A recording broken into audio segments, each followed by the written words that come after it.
RoboFunLab Porbandar. Today I am an automatic boom barrier with the use of ultrasonic sensor. Ultrasonic sensor is used to detect any object and distance between them.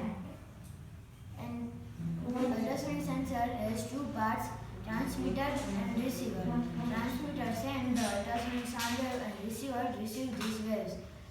And in this barrier model, I used one EV3 brick, one large motor and one ultrasonic sensor. And in this model, I used one EV3 brick, two large motor and one ultrasonic sensor. When car go near the barrier will open, and when car pass through barrier will close. Let's see how it works.